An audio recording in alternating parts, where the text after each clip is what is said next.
കേരളത്തിന്റെ ആവശ്യം എന്ന് പറയുന്നത് ഒരു സംസ്ഥാനത്തിന്റെ ജീവനാണ്. അപ്പൊ ഇത് എങ്ങനെയാണ് ഇക്വേറ്റ് ചെയ്യാൻ പറ്റുന്നത്? ഇന്നത്തെ അവസ്ഥയിൽ മുല്ലപ്പെരിയാർ അണക്കെട്ട് ഇല്ലെങ്കിൽ കൂടിയും തമിഴ്നാടിനെ സംബന്ധിച്ചിടത്തോളം യാതൊരുവിധ പ്രശ്നവുമില്ല. അവര് പക്ഷേ ഈ മുല്ലപ്പെരിയാറിന് വേണ്ടി എന്തിന് ഈ വാശി പിടിക്കുന്നു എന്നുള്ളൊരു ചോദ്യം ഇല്ലേ അവിടെ? ഉണ്ട്. ആ ഒരു കാര്യമാണ് നമ്മൾ ഊന്നി പറയേണ്ട കാര്യം. എന്നാ പിന്നെ എന്തിനാണ് ഞങ്ങളെ ഭയപ്പെടുത്തുന്നത്? ഇവിടെ ഇത് സംഭരിച്ചു വെച്ച് നിങ്ങൾക്ക് ഇത് അങ്ങോട്ട് കൊണ്ടുപോയി സംഭരിച്ചാൽ പോലെ. ഇത് ചോദിക്കാൻ ആരിലും വേണ്ടേ? നമ്മുടെ നാട്ടിൽ ഇത് മനസ്സിലാക്കിയിട്ടുണ്ടോ ആരെങ്കിലും? ശരിക്കും കേരളത്തിൽ ഇതിൽ കൃത്യമായ പഠനം നടന്നിട്ടില്ല. ഇല്ല. അതിന്റെ ഏറ്റവും വലിയ കാര്യം അപ്രതീക്ഷിതമായ വെള്ളം വരുമ്പോൾ തടഞ്ഞു നിർത്താൻ ഉപയോഗിച്ചിരുന്ന സംവിധാനം മനുഷ്യരെയാണ്.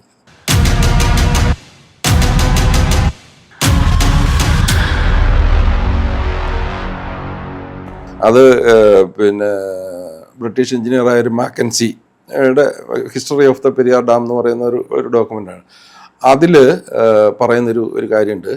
ഈ നിർമ്മാണ ഘട്ടത്തിൽ ഈ അപ്രതീക്ഷിതമായ വെള്ളം വരുമ്പോൾ തടഞ്ഞു നിർത്താൻ ഉപയോഗിച്ചിരുന്ന സംവിധാനം മനുഷ്യരെയാണ്. അരയൊപ്പം കുഴിയിൽ മനുഷ്യനെ ഇറക്കി നിർത്തിയിട്ട് അവരുടെ ശക്തി കൊണ്ട് വെള്ളം തടഞ്ഞു നിർത്തുക എന്നൊക്കെ പറഞ്ഞു കഴിഞ്ഞാൽ നമുക്ക് ചിന്തിക്കാൻ പറ്റും. ഇപ്പം കേട്ടാൽ നമുക്കത് വെറും കെട്ടുകഥയായിട്ട് തോന്നുള്ളൂ. പക്ഷെ സത്യത്തിൽ അത് ഈ ബുക്കിനകത്ത് രേഖപ്പെടുത്തിച്ചിട്ടുണ്ട്. അങ്ങനെയൊക്കെ എത്രയോ പേര് മരണപ്പെട്ടു പോയിട്ടുണ്ടെന്നറിയാം. രോഗം വന്നു അല്ലാതെയൊക്കെ മരിച്ച ഒരു 500 പേരുടെ കണക്ക് അവർ ഇതിനകത്ത് പറഞ്ഞിട്ടുണ്ട്. 500 അല്ല, ഒരുപാട് മനുഷ്യനെ കുരുതി കൊടുത്തുണ്ടാക്കിയെടുത്ത ഒരു നിർമ്മിതിയാണ് അണക്കെട്ട്. അതിനെന്തെങ്കിലും പ്രകൃതി ഒരു തിരിച്ചടി കൊടുക്കാതിരിക്കും. അതെ. അപ്പോ അന്നത്തെ ഘട്ടത്തിൽ തമിഴ്നാടിന് വെള്ളം എന്ന് പറയുന്നത് ഒരു ആവശ്യമായിരുന്നു. അതിനായിരിക്കാം ഈ പറഞ്ഞ കോൺസ്പിറസി ഉണ്ടാക്കിയതും അവരുടെ സർവൈവൽ ആണെന്ന് പറയാം. പക്ഷെ ഇപ്പോഴത്തെ സാഹചര്യത്തിൽ കേരളത്തിന്റെ ആവശ്യവും തമിഴ്നാടിന്റെ ആവശ്യവും വെച്ച് നോക്കുകയാണെങ്കിൽ കേരളത്തിന്റെ ആവശ്യം എന്ന് പറയുന്നത് ഒരു സംസ്ഥാനത്തിന്റെ ജീവനാണ്. അപ്പൊ ഇത് എങ്ങനെയാണ് ഇക്വേറ്റ് ചെയ്യാൻ പറ്റുന്നത്? ശരിയാണ്. ഈ അണക്കെട്ട് നിർമ്മിക്കുന്ന കാലഘട്ടത്തിൽ തമിഴ്നാടിനെ സംബന്ധിച്ചിടത്തോളം തമിഴ്നാടിന് വേറെ ഓപ്ഷൻ ഇല്ല. തമിഴ്നാടിന്റെ തെക്കൻ തമിഴ്നാട് ഞാൻ മുമ്പേ പറഞ്ഞ അത്രയും ജില്ലകളൊക്കെ പിന്നെയാണ്. മധുര, രാമനാഥപുരം എന്നിങ്ങനെ 1-2 ജില്ലയാണ്. ആ രാമനാഥപുരമൊക്കെ കടുത്ത വരൾച്ചയുള്ള പ്രദേശമാണ്. കൃഷിയില്ല, മുൾച്ചെടികളും മാത്രമൊക്കെയുള്ള പ്രദേശമാണ്. ഏക്കർ കണക്കിന് സ്ഥലം അങ്ങനെ കിടക്കുകയാണ്. അന്ന് അവിടെ ഒരു നദിയുണ്ട്, വൈഗാ നദി. അത് വരസനാട് എന്ന് പറഞ്ഞാൽ ഈ പശ്ചിമഘട്ടത്തിന്റെ തന്നെ ഒരു കിഴക്കൻ ചെരിയിൽ വരസനാട് എന്ന് പറയുന്ന സ്ഥലത്ത് നിന്ന് ഉത്ഭവിക്കുന്ന ഒരു വൈഗാ നദിയും പിന്നെ ഒരു ചെറിയ ചുരുളിയാറും ഉണ്ട്. അതുകൊണ്ട് ആവശ്യത്തിന് ജലസേചനത്തിൽ നിന്നും ആവശ്യത്തിനുള്ള വെള്ളം ഇല്ല. അങ്ങനെയുള്ള ആ ഭൂമിയിലേക്ക് ഈ പെരിയാറിലെ ജലം എന്ന് വെച്ചാൽ ഞാൻ പറഞ്ഞല്ലോ, ഈ വയലാറ് പറയുന്ന പോലെ നഗരം കാണാത്ത നാണം മാറാത്ത മലയാളി പെണ്ണായിട്ട് ഇങ്ങനെ വനത്തിൽ കൂടെ ഒഴുകി നടന്നൊരു നദി. ആ നദിയിലെ വെള്ളം എങ്ങനെയും അപ്പുറത്തേക്ക് തിരിച്ചുവിട്ട് അത് ആ പ്രദേശം ഫലഭൂയിഷ്ടമാക്കി എടുക്കുക, കൃഷി ഉണ്ടാക്കുക എന്നൊക്കെ പറയുന്നത് ഒരു സാമാന്യമായ ഒരു ചിന്തയാണ്. അതിനൊന്നും നമുക്ക് തെറ്റ് പറയാൻ പറ്റില്ല. അങ്ങനെ ചിന്തിച്ച് ഈ വെള്ളം അപ്പുറത്ത് കൊണ്ടുപോകാൻ വേണ്ടിയിട്ട് അവർ പരിശ്രമിക്കുന്നതും അത് നടത്തിയെടുക്കുന്നതും ആ കാലഘട്ടത്തിൻ്റെ ഒരു ആയിരുന്നിരിക്കാം. പക്ഷെ ഇന്നത് അങ്ങനെ അല്ല. ഇന്ന് അത്ര ഒരു ആവശ്യമില്ല എന്ന് ഞാനത് പറയുന്നതിന് കാരണമുണ്ട്. ഈ തമിഴ്നാടിൻ്റെ തന്നെ കണക്ക്, അവരുടെ തന്നെ ഡോക്യുമെന്റ്സ് അനുസരിച്ച് അവരുടെ വെബ്സൈറ്റിലുണ്ട്. തമിഴ്നാട് ഗവൺമെന്റിന്റെ വെബ്സൈറ്റിൽ നിന്ന് ഞാൻ എടുത്തൊരു വിവരമാണ്. അതായത് ഈ മുല്ലപ്പെരിയാർ അണക്കെട്ട് പണിയുന്ന കാലഘട്ടം, നിർമ്മിക്കുന്ന കാലഘട്ടം 1885 പുറകോട്ടുള്ള കാലഘട്ടം. തമിഴ്നാട്ടിലുള്ള 4 അണക്കെട്ടാണ്. എൻ്റെ തമിഴ്നാട്ടിൽ 4 അണക്കെട്ടേ ഉള്ളൂ. അതൊന്ന് കാലഘട്ടം അറിയില്ല, ഏൻഷ്യന്റ് കാലഘട്ടം വീരാണം എന്ന് പറയുന്ന ഒരു അണക്കെട്ട്. പിന്നൊന്ന് പല്ലവന്റെ കാലഘട്ടത്തിലുള്ളത് ചമ്പാരംപക്കം എന്ന് പറയുന്ന അണക്കെട്ട്. പിന്നെ റെഡ് ഹില്ല്, ചോലവാരം. റെഡ് ഹില്ല് 1876 ചോലവാരം 1877 നിർമ്മിച്ചതാണ്. ഈ 4 അണക്കെട്ടുകളാണ് തമിഴ്നാട്ടിൽ അണക്കെട്ടെന്ന പേരിൽ തമിഴ്നാട്ടിലുള്ളത്. പിന്നീട് വരുന്നത് 1897 കമ്മീഷൻ ചെയ്തതായിട്ട് കാണിക്കുന്ന മുല്ലപ്പെരിയാർ അണക്കെട്ടാണ്. ഇതായിരുന്നു ആ മുൻ കാലഘട്ടങ്ങളിലെ തമിഴ്നാടിന്റെ മൊത്തത്തിലുള്ള ജലസംഭരണികൾ. അന്ന് നമ്മൾ ഈ സംസാരിക്കുന്ന മുല്ലപ്പെരിയാർ അണക്കെട്ടിന്റെ ആവശ്യകത അന്ന് എന്തായിരുന്നു എന്നുള്ളത്. ഇന്നത്തെ അവസ്ഥ തമിഴ്നാട്ടിൽ 84 അണക്കെട്ടുകളുണ്ട്. ഇത് അവർ തന്നെ പ്രസിദ്ധീകരിച്ചിട്ടുള്ള കണക്കാണ്. അതനുസരിച്ച് 84 അണക്കെട്ടുണ്ട്. അതിൽ ഈ മധുര റീജിയൻ, അതായത് മുല്ലപ്പെരിയാറിലെ ജലം ഉപയോഗിച്ച് ജലസേചനം നടത്തുന്ന പ്രദേശത്ത് മാത്രം 27 അണക്കെട്ടുകളുണ്ട്. മുല്ലപ്പെരിയാർ കൂടാതെ 27 അണക്കെട്ടുകളുണ്ട്. ഈ മുല്ലപ്പെരിയാറിൽ ഒരു വർഷം 15 TMC വെള്ളമാണ് സംഭരിച്ച് തമിഴ്നാട് എടുക്കുന്നത്. അത് അറ്റ് എ ടൈം സംഭരിക്കുന്നതാണ് 15 TMC. പല കാലഘട്ടങ്ങളിലായിട്ടാണ്ട് 27 TMC ഒരു വർഷം അവർ ഉപയോഗിക്കുന്നുണ്ട്. അതിന് പുറമെ ബാക്കിയുള്ള 27 അണക്കെട്ടുകളിൽ 23 TMC വെള്ളം സംഭരിക്കാൻ ശേഷിയുണ്ട്. അതായത് മുല്ലപ്പെരിയാർ ഇന്നത്തെ അവസ്ഥയിൽ മുല്ലപ്പെരിയാർ അണക്കെട്ട് ഇല്ലെങ്കിൽ കൂടിയും തമിഴ്നാടിനെ സംബന്ധിച്ചിടത്തോളം യാതൊരുവിധ പ്രശ്നവുമില്ല. അവര് പണ്ടത്തെ പോലെ കരിഞ്ഞു പോകത്തില്ല. ഒരു പക്ഷേ അവരുടെ കൃഷിയുടെ അളവ് കുറവായിരിക്കും. ഇപ്പൊ ഇരുപ്പൂ കൃഷി ചെയ്യുന്ന പിന്നെ പാടങ്ങളിൽ ഒരു കൃഷിയെ സാധ്യമാവുള്ളായിരിക്കും. പക്ഷെ തമിഴ്നാട്ടുകാരെ സംബന്ധിച്ചിടത്തോളം അവർ വിദഗ്ധരാണ്. അവർ ഒരു കൃഷി കഴിഞ്ഞാൽ വേറൊരു കൃഷി, ഈ മണ്ണ് വെറുതെ ഇട്ടുകൊണ്ടിരിക്കത്തില്ല, അവർ വേറെ എന്തെങ്കിലും ചെയ്യും, എന്തെങ്കിലുമൊക്കെ ചെയ്തോളും. അത് കാലഘട്ടം അങ്ങനെ, പ്രകൃതി അങ്ങനെ ആവശ്യപ്പെട്ട് കഴിഞ്ഞാൽ അങ്ങനെയല്ലേ ചെയ്യാൻ പറ്റുള്ളൂ. പക്ഷേ ഈ മുല്ലപ്പെരിയാറിന് വേണ്ടി എന്തിന് ഈ വാശി പിടിക്കുന്നു എന്നുള്ളൊരു ചോദ്യം ഇല്ലേ അവിടെ? ഉണ്ട്. ആ ഒരു കാര്യമാണ് നമ്മൾ ഊന്നി പറയേണ്ട കാര്യം. അവിടെയാണ് നമ്മൾ ശ്രദ്ധിക്കേണ്ട കാര്യം. എന്തിനാണ് ഇവർ പിന്നെയും മുല്ലപ്പെരിയാറിന് വേണ്ടി ഇത്രയും മസിൽ പിടിക്കുന്നത്? ഇപ്പോഴുള്ളതിനേക്കാൾ കൂടുതൽ ജലം സംഭരിക്കണമെന്ന് എന്തിനാണ് ഇവർ ആവശ്യപ്പെടുന്നത്? അത് ഒന്നെന്ന് പറയുന്നത് തെറ്റിദ്ധരിപ്പിക്കപ്പെട്ട ചില കെട്ടുകഥകളുടെ അടിസ്ഥാനത്തിലാണ്. അതായത് തമിഴ്നാട്ടിലെ രാഷ്ട്രീയ നേട്ടത്തിന് വേണ്ടിയിട്ട് ഉപയോഗിക്കുന്ന ഒരു സബ്ജക്റ്റാണ് മുല്ലപ്പെരിയാർ. ഞാൻ പറഞ്ഞല്ലോ, കഴിഞ്ഞ തെരഞ്ഞെടുപ്പിൽ എല്ലാ രാഷ്ട്രീയ പാർട്ടികളും മുല്ലപ്പെരിയാർ അവരുടെ പ്രകടന പത്രികയിലോ അല്ലെ വാഗ്ദാനങ്ങളിലോ ഉൾപ്പെടുത്തിയതാണോ ഇല്ല പ്രസംഗങ്ങളിലോ ഉൾപ്പെടുത്തിയതാണ്. അപ്പൊ അങ്ങനെയുള്ള ഒരു വിഷയം പെട്ടെന്ന് അങ്ങ് ആർക്കെങ്കിലും ഒരാൾക്കായിട്ട് അങ്ങ് ഒഴിവാക്കാൻ പറ്റത്തില്ല. ഒരു ഗവൺമെന്റിന്റെ കാലഘട്ടത്തിൽ അത് ഒഴിവാക്കാൻ പറ്റത്തില്ല. അതിന് ഒത്തിരി ചീത്തപ്പേര് കേൾക്കേണ്ടി വരും. അതിനപ്പുറത്ത് ഈ മുല്ലപ്പെരിയാറിലെ വെള്ളം ഇല്ലാതായാൽ നമുക്ക് എന്തെങ്കിലും സംഭവിക്കുമോ എന്നുള്ള ഒരു സ്റ്റഡിയൊന്നും അവിടെ ഇപ്പം നടന്നിട്ടില്ല. അതൊന്ന് ബോധ്യപ്പെടുത്താൻ, തമിഴ്നാട്ടിലെ ജനങ്ങളെ ഈ കാര്യം ഒന്ന് ബോധ്യപ്പെടുത്താൻ. കാരണം അന്ന് മുല്ലപ്പെരിയാർ പണിയുമ്പോൾ മധുര റീജിയനിൽ ഒരു അണക്കെട്ടുള്ളൂ. അത് ആദ്യത്തെ അണക്കെട്ട് മുല്ലപ്പെരിയാറാണ്. ഇന്ന് നിങ്ങളുടെ അതേ നാട്ടിൽ 27 അണക്കെട്ടുകൾ ഉണ്ടല്ലോ. ആ അണക്കെട്ടിൽ ജലം ഉണ്ടല്ലോ. ഒന്നുകിൽ തമിഴ്നാട് പറയണം, ഈ വെള്ളം, ഈ 27 അണക്കെട്ടുകളിലെ വെള്ളം ഞങ്ങൾ മുല്ലപ്പെരിയാറ്റിൽ നിന്ന് കൊണ്ടൊന്ന് സംഭരിക്കുന്നതാണെന്ന് പറയണം.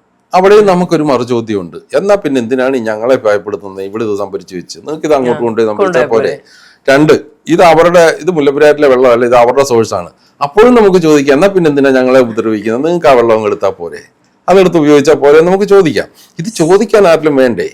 നമ്മുടെ നാട്ടിൽ ഇത് മനസ്സിലാക്കിയിട്ടുണ്ടോ ആരെങ്കിലും? നമ്മുടെ നാട്ടിൽ കേരളത്തിൽ ഇതിൽ കൃത്യമായ പഠനം നടന്നിട്ടില്ല. ഇല്ല. അതിന്റെ ഏറ്റവും വലിയ കാര്യം ഈ പഠനം നടന്നിട്ടില്ല എന്ന് മാത്രമല്ല, നമുക്കിതൊരു പ്രശ്നമേ അല്ല ഇന്നുവരെ. ഇപ്പൊ വിജയ് ഈ പ്രഖ്യാപനം നടത്തിയത് കൊണ്ട് മാത്രമാണ്, അല്ലെങ്കിൽ ഇപ്പൊ മഴ പെയ്യുന്നത് കൊണ്ട് മാത്രമാണ് പലരും മുല്ലപ്പെരിയാറിന്റെ വാക്കുപോലും ഓർക്കുന്നത്. അതിനെ ഒരു ഇച്ചിരി ചരിത്രം പറഞ്ഞാലേ ശരിയാവത്തുള്ളൂ. അതിന്റെ സംഭവം അതെന്താന്ന് വെച്ച് കഴിഞ്ഞാൽ, ഇപ്പോ ഒരു രാഷ്ട്രീയ പാർട്ടി, നമുക്ക് LDF-ഉം UDF-ഉം മാറി മാറി ഭരിക്കുകയാണ്. UDF ഭരിക്കുമ്പോൾ UDF-ന് മുല്ലപ്പെരിയാർ ഒരു വിഷയമല്ല. അപ്പൊ LDF-നാണ് മുല്ലപ്പെരിയാർ വിഷയം. ഇനി LDF ഭരിക്കുമ്പോൾ LDF-ന് മുല്ലപ്പെരിയാർ ഒരു പ്രശ്നമേ അല്ല. അപ്പോൾ വിഷയം UDF-നാണ്. അതായത് ഇത് അങ്ങോട്ടും ഇങ്ങോട്ടും തട്ടിക്കളിക്കുന്ന ഒരു പന്ത് മാത്രമാണ്.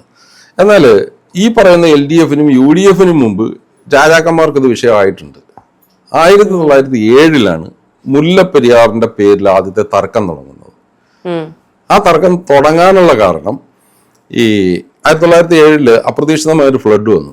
ആ ഫ്ലഡില് മുല്ലപ്പെരിയാറിലെ ഷട്ടർ തുറന്നു വിട്ടു.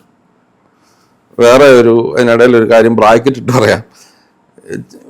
ഈ വിഷയവുമായി ബന്ധപ്പെട്ട് വളരെ ആധികാരികമായി സംസാരിക്കുന്ന ഒരാൾ പല വേദികളിലും സംസാരിച്ച് ഞാൻ കേട്ടിട്ടുണ്ട്. ഞാൻ ആളിനെ പേര് പറഞ്ഞ ആളിനെ മോശമാക്കാനൊന്നുമല്ല. ഞാൻ പറഞ്ഞ ഈ രേഖകൾ, നമ്മളൊരു വിഷയം പറയുമ്പോൾ അതിനകത്ത് ഈ വസ്തുതകൾ പ്രചരിപ്പിക്കണം. ജനങ്ങൾക്കിടെ തെറ്റിദ്ധാരണ ഉണ്ടാക്കാൻ പാടില്ല. അദ്ദേഹം പറയുന്നത് 1979 ശേഷമാണ് മുല്ലപ്പെരിയാർ ഷട്ടർ പണിതതെന്നാണ്. അത് തെറ്റാണ്. അണക്കെട്ടുണ്ടായതിന് ശേഷം ഞാൻ പറയുന്നത് 1895 കമ്മീഷൻ ചെയ്യുന്നത്. അതിന്റെ തുടർച്ചയായിട്ട് തന്നെ ഈ ഷട്ടറിന്റെ പണി നടന്നിട്ടുണ്ട്. അപ്പോൾ 1907 ഷട്ടർ തുറന്നൊരു വിവാദം ഉണ്ടായിട്ടുണ്ട്. ഷട്ടർ തുറന്ന് ഇതിന്റെ താഴ്വരയിലുള്ള ഒരു ചെറിയ പട്ടണമാണ് വണ്ടിപ്പെരിയാർ എന്ന് പറയും. വണ്ടിപ്പെരിയാറിൽ അന്ന് കാളവണ്ടിയാണ്. ഈ തേയിലയും മറ്റേ അരിയൊക്കെ കൊണ്ടുവന്ന കാളവണ്ടി. അവിടെ ഒരു പാലം ഉണ്ടായിരുന്നു, തകർന്നു പോയിട്ട് ഈ പാലത്തിന് ആറിനക്കരെ കൊണ്ടുവന്നിട്ട് അവിടുന്ന് പിന്നെ തലച്ചോട്ടിലാണ് ഇപ്പൊ ഇക്കരയ്ക്ക് കൊണ്ടുവരുന്നത്. അതിന് വേണ്ടിയിട്ട് അവിടെ സൂക്ഷിച്ചു വെച്ചിരുന്ന, അല്ലെങ്കിൽ പാർക്ക് ചെയ്തിരുന്ന കുറെ കാളവണ്ടികൾ, ലോഡ് സഹിതമുള്ള കാളവണ്ടി, ഒരാളെ മരിച്ചതായിട്ട് പറയുന്നുള്ളൂ. അപ്പൊ കാളവണ്ടിയൊക്കെ ഒഴുകിപ്പോയതിനെ തുടർന്ന് തിരുവിതാംകൂർ ഉണ്ടാക്കിയ ഇഷ്യൂ ആണ് ആദ്യത്തെ തർക്കം. അവിടെ തൊട്ടാണ് മുല്ലപ്പെരിയാറിന്റെ പേരിൽ പിന്നെ അങ്ങോട്ടും ഇങ്ങോട്ടും തർക്കം ഉണ്ടാകുന്നത്.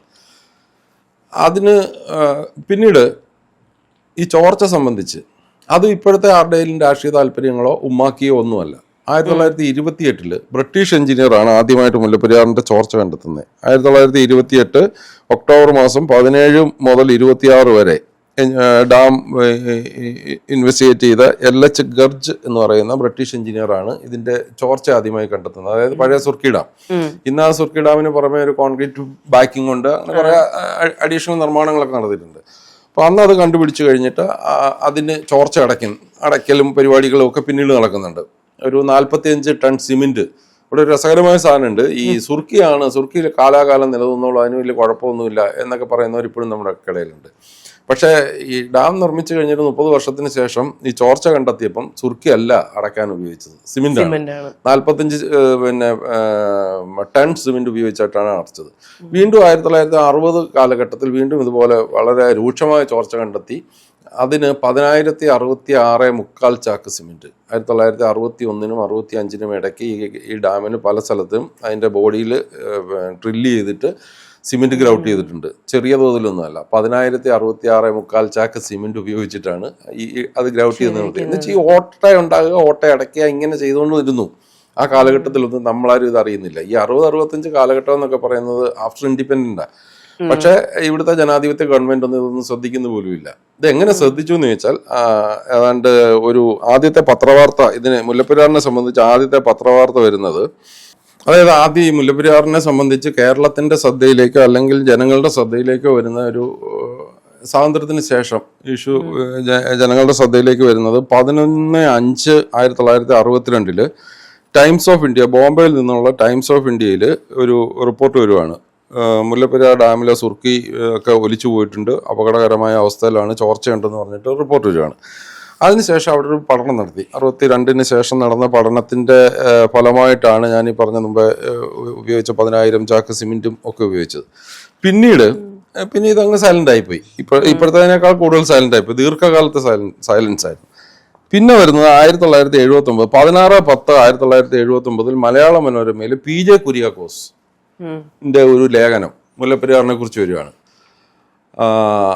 മുല്ലപ്പെരിയാർ അണക്കെട്ടിന് ഭയങ്കരമായ തകർച്ചയുണ്ട്, അതിനകത്തൊരു ആനയ്ക്ക് കയറി കിടക്കാവുന്ന അത്രയും വലിപ്പത്തിൽ ദ്വാരമുണ്ട് എന്നൊക്കെ പറഞ്ഞിട്ട്, അത് തമിഴ്നാട് അതിനെ കുറിച്ച് പറയുന്നത് അത് ഫേക്കായ റിപ്പോർട്ടാണെന്ന് പറയുന്നുണ്ട്. പക്ഷേ ഈ വാർത്ത വന്നതോടുകൂടി തിരുവിതാംകൂർ ഈ വിഷയത്തിൽ കേരളം ഈ വിഷയത്തിൽ സട ഉടഞ്ഞെണീറ്റു.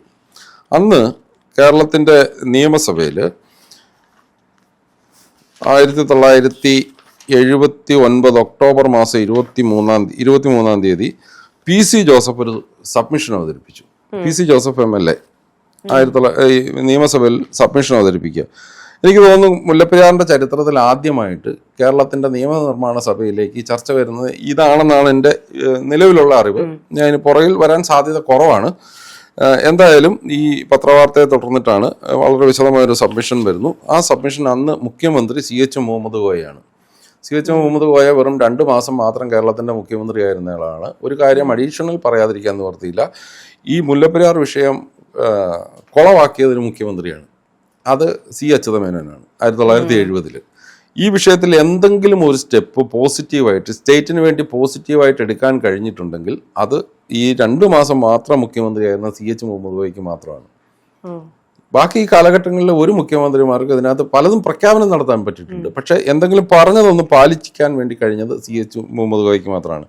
അതത് വിഷയം ആ ശ്രദ്ധ ക്ഷണിക്കൽ അതിന്റെ അർഹിക്കുന്ന ഗൗരവത്തിൽ തന്നെ, ഇത് നിയമസഭാ രേഖയാണ്, അർഹിക്കുന്ന ഗൗരവത്തിൽ തന്നെ നിയമസഭയിൽ അവതരിപ്പിക്കുകയും സെൻട്രൽ ഗവൺമെന്റിന്റെ ശ്രദ്ധയിൽ ഈ വിഷയം പെടുത്തുകയും അങ്ങനെയാണ് സെൻട്രൽ വാട്ടർ കമ്മീഷൻ ഇവിടെ ഒരു ഇൻവെസ്റ്റിഗേഷന് വരുന്നത്. KC ജേക്കബിന്റെ നേതൃത്വത്തിലുള്ള സെൻട്രൽ വാട്ടർ കമ്മീഷൻ ഇൻവെസ്റ്റിഗേഷന് വന്നിട്ട് മുല്ലപ്പെരിയാർ ഡാമിന്റെ ബലക്ഷയം സംബന്ധിച്ച് റിപ്പോർട്ട് കൊടുക്കുകയും ആ റിപ്പോർട്ടിനെ ബേസ് ചെയ്തിട്ടാണ് ഇന്ന് കാണുന്ന അറ്റകുറ്റപ്പണികൾ എന്ന് പറയുന്ന കുറെ ലോങ് ടൈം ഷോർട്ട് ടൈം അതിന്റെ ഒരു വ്യവസ്ഥയിൽ പുതിയ ഡാമും പറഞ്ഞിട്ടുണ്ട്.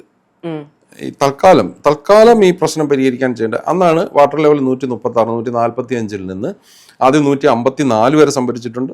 പിന്നീട് 152 ആയിരുന്നു. അതിനുശേഷം 145 നിന്ന് 1979 136 അടിയിലേക്ക് നിജപ്പെടുത്തിക്കൊണ്ട് ലിമിറ്റ് ചെയ്തുകൊണ്ട് 36 അടി ഷട്ടർ മുഴുവൻ തുറന്നു വെച്ചിട്ട് അതിനപ്പുറത്തേക്ക് വരുന്ന വെള്ളം പെരിയാറിലേക്ക് ഒഴുകി പോകത്തക്ക രീതിയിൽ റെഗുലേറ്റ് ചെയ്തുകൊണ്ട് അടിയന്തിരമായി കുറെ അറ്റകുറ്റപ്പണികൾ നിർദ്ദേശിച്ചു. ആ അറ്റകുറ്റപ്പണികൾക്ക് ശേഷമാണ് ഇതൊരു ഡിസ്പ്യൂട്ടായിട്ട് പിന്നെ കോടതിയിലേക്ക് പോകുന്നത്. മുമ്പേ ചോദിച്ചത് ഇതിന്റെ തർക്കത്തെ സംബന്ധിച്ചാണ്, അല്ലെ ഇതിന്റെ വിഷയത്തെ. ഇതിനകത്ത് പൊതുജനം യാതൊരു തരത്തിലും ഉത്തരവാദിയല്ല. ഇത് തർക്കിക്കുന്നതും ഇതിനകത്ത് ഇഷ്യൂ ഉണ്ടെന്ന് പറഞ്ഞതും ബഹുമാനപ്പെട്ട കേരള നിയമസഭയാണ്. കേരള നിയമസഭയും സെൻട്രൽ വാട്ടർ കമ്മീഷനുമാണ്. ആ നിർദ്ദേശത്തിൻ്റെ അടിസ്ഥാനത്തിൽ അവിടെ അറ്റകുറ്റപ്പണികൾ നടക്കുന്നു. അറ്റകുറ്റപ്പണികൾ നടന്നതിന് ശേഷം വീണ്ടും ആ പഴയ ലെവലിലേക്ക് 152 അടിയിലേക്ക് ജലനിരപ്പ് ഉയർത്തണമെന്ന് പറയുമ്പോൾ അറ്റകുറ്റപ്പണികളിൽ അപാകതയുണ്ട്, അതുകൊണ്ട് ഇത് നടത്താൻ പറ്റില്ല എന്ന് ഒരു എക്സ്പെർട്ട് കമ്മിറ്റി തടസ്സം പറയുന്നു. അതായത് പി പരമേശ്വരന്റെ നേതൃത്വത്തിലുള്ള എക്സ്പെർട്ട് കമ്മിറ്റി തടസ്സം പറയുന്നത്. അതിൽ ആ ഡിസെൻഡിങ് നോട്ടൊക്കെ എൻ്റെ ചോദിച്ചുണ്ട് അദ്ദേഹത്തിൻ്റെ കമ്മിറ്റിയുടെ കാലഘട്ടത്തിൽ. അവിടെ നിന്നാണ് തർക്കം കോടതിയിലേക്ക് പോകുന്നത്.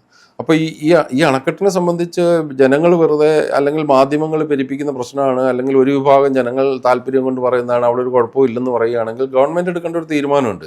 എല്ലാ കേസും പിന്മാകണം. നിലവിൽ കേരള ഗവൺമെൻറ് ഒരു കേസിനും കോടതി പോയിട്ടില്ല. പിന്നെ കക്ഷിയാകുമ്പോൾ, അതായത് എതിർകക്ഷിയായിട്ട് കോടതി പോയി നിന്ന് മുട്ടിടിക്കുന്നതല്ലാതെ സ്വന്തം നിലയിൽ ഈ ഒരു വിഷയം ഇന്നതാണ് ഈ സ്റ്റേറ്റിന്റെ താല്പര്യം, അല്ലെങ്കിൽ ഇന്നതാണ് ജനങ്ങളുടെ സുരക്ഷാ പ്രശ്നം എന്ന് പറഞ്ഞിട്ട് കേരള ഗവൺമെന്റ് ഒരു കേസുമായിട്ട് ഇന്നേ നാഴിക വരെ പോയിട്ടില്ല.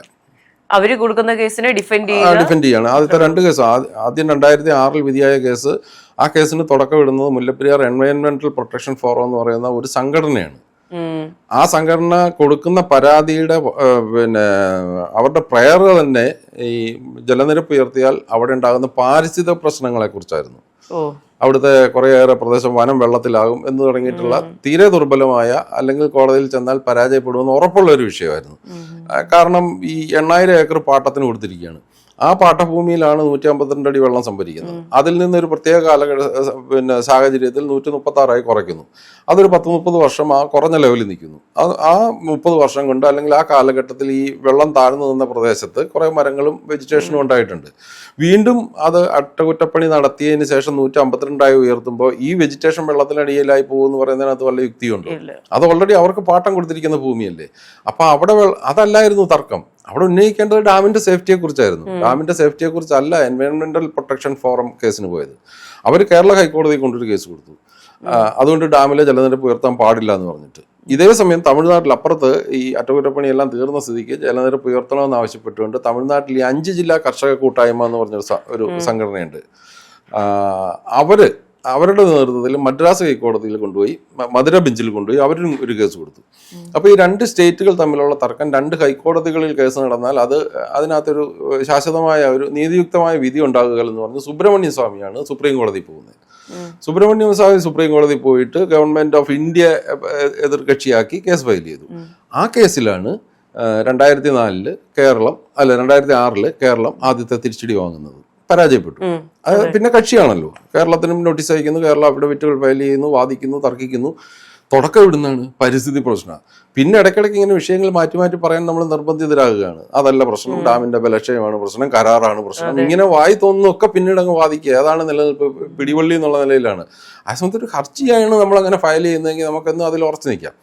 ആ വിധി വന്നു കഴിഞ്ഞപ്പം എന്താ ചെയ്ത കേരളം? ഈ ഡാം സേഫ്റ്റി അതോറിറ്റി ആക്ട് ഭേദഗതി ചെയ്തു. നമുക്കിവിടെ ഒരു ഡാം സേഫ്റ്റി അതോറിറ്റി ആക്ട് ഉണ്ട്. അതനുസരിച്ച് കേരളത്തിലെ ഡാമുകളുടെ മാനേജ്മെന്റ്, മെയിൻ്റനൻസ് ആൻഡ് മാനേജ്മെന്റ് എന്ന് പറഞ്ഞൊരു ക്രൈറ്റീരിയ ഉണ്ട്.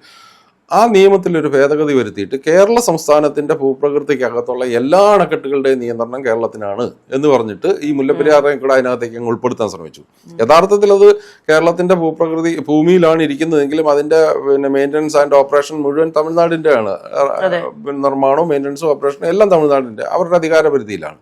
നമ്മുടെ നാട്ടിലൊരു വേറൊരു സാമ്രാജ്യം പോലെ അത്.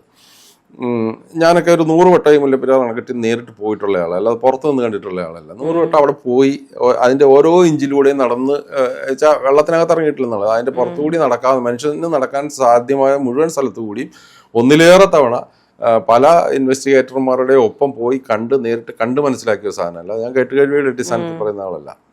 ഏറ്റവും കുറഞ്ഞ 100 തവണ, ഒരു ദിവസം തന്നെ 3 പ്രാവശ്യം പോയ ദിവസങ്ങളുണ്ട്. കാരണം അന്നൊക്കെ വലിയ ഇഷ്യൂ കത്തി നിൽക്കുന്ന സമയമാണ്. അപ്പോൾ രാവിലെ ചിലപ്പോൾ മുഖ്യമന്ത്രി വരും, ഉച്ച കഴിയുമ്പോൾ പ്രതിപക്ഷ നേതാവ് വരും, അത് കഴിഞ്ഞ് വൈകുന്നേരം ചിലപ്പോൾ വേറെ ഏതെങ്കിലും ഒരു ജനപ്രതിനിധി വരും, അല്ലെ തമിഴ്നാട്ടിൽ നിന്നൊരു സംഘം വരും. ഇതിൽ ആര് വന്നാലും പോകാമായിരുന്നു. 2014 കോടതി വിധിക്ക് ശേഷം മാധ്യമപ്രവർത്തകർക്ക് അങ്ങോട്ട് പ്രവേശനമില്ല. അതിന് മുമ്പ് വരെ എന്ന് പറഞ്ഞു കഴിഞ്ഞാൽ നമുക്ക് ഒരുപാട് ഫ്രീഡം ഉണ്ടായിരുന്നു. നമ്മൾ പോയിട്ടുണ്ട്, ആരും ഇല്ലാത്തപ്പോഴും പോയിട്ടുണ്ട്. അതായത് പ്രത്യേകിച്ച് സന്ദർശകരാരും ഇല്ലാത്തപ്പോഴും വെറുതെ ഇരിക്കുമ്പോൾ നമ്മൾ പോയി നോക്കിയിട്ട് അവിടെ എന്തെങ്കിലും പ്രശ്നം ഉണ്ടെങ്കിൽ എന്തെങ്കിലും ശ്രദ്ധയിൽപ്പെട്ട നമ്മളത് വാർത്തയാക്കിയിട്ടുണ്ടായിരുന്നു. അന്ന് മുതലേ അപകടസ്ഥിതിയിലുള്ള മുല്ലപ്പെരിയാറാണ്. അന്ന് മുതലല്ലല്ലോ, ഞാൻ പറഞ്ഞില്ല, 1928 മുതൽ ഇതിന് പ്രശ്നമുണ്ടല്ലോ. 28 മുതലല്ല, ഞാൻ പറയുകയാണെങ്കിൽ ഇതിന്റെ ബേസ്മെന്റ് തൊട്ട് പ്രശ്നമുണ്ട്. കാരണം ഇതിന്റെ നിർമ്മാണ ഘട്ടത്തിൽ തന്നെ ഇത് 3 പ്രാവശ്യം ഒലിച്ചു പോയതിന്റെ കണക്കൊക്കെ ഇവിടെ ഉണ്ട്. 7000 ടൺ പാറ, പിന്നെ അതിനടുത്ത് പിന്നെ കോൺക്രീറ്റ്, അന്നത്തെ സുർക്കി കോൺക്രീറ്റ് ഒക്കെ ഒഴുകിപ്പോയ കണക്ക് അവർ ബ്രിട്ടീഷുകാർ മാക്കൻസിയുടെ റിപ്പോർട്ടിനകത്തുണ്ട്. അല്ലെങ്കിൽ നമ്മളാരും ഇത് എഴുതി വെച്ചതൊന്നുമല്ല. ഇത് അവർ ബ്രിട്ടീഷുകാർ അന്ന് നടന്ന സംഭവങ്ങൾ നേരെ അന്നത്തെ പിന്നെ വർത്തമാനകാല സംഭവ കറണ്ട് അഫയേഴ്സ് എഴുതി വെച്ചതാണ്. ഇന്നത് ചരിത്രമായെന്ന് മാത്രമേ ഉള്ളൂ. 1995 വരെയുള്ള ചരിത്രം ഇതിനകത്തുള്ളൂ, ഈ ഡോക്യുമെന്റ്സിനകത്തുള്ളൂ. അതിനുശേഷമുള്ളത് ചിലപ്പോൾ നമുക്കൊക്കെ കണ്ടെത്താൻ കഴിയുന്നതാണ്. അപ്പൊ അതുവരെയുള്ള നിഗൂഢമായ പല കാര്യങ്ങളും ഇതിനകത്തുണ്ട്. അതെ, അപ്പൊ ഇപ്പൊ കേരളം ആവശ്യപ്പെടുന്നത് പോലെ പുതിയൊരു അണക്കെട്ട് നിർമ്മിക്കാൻ അനുവദിക്കുകയാണെങ്കിൽ ഈ പറഞ്ഞ പ്രശ്നങ്ങൾക്ക് പരിഹാരം ഉണ്ടാവുമോ?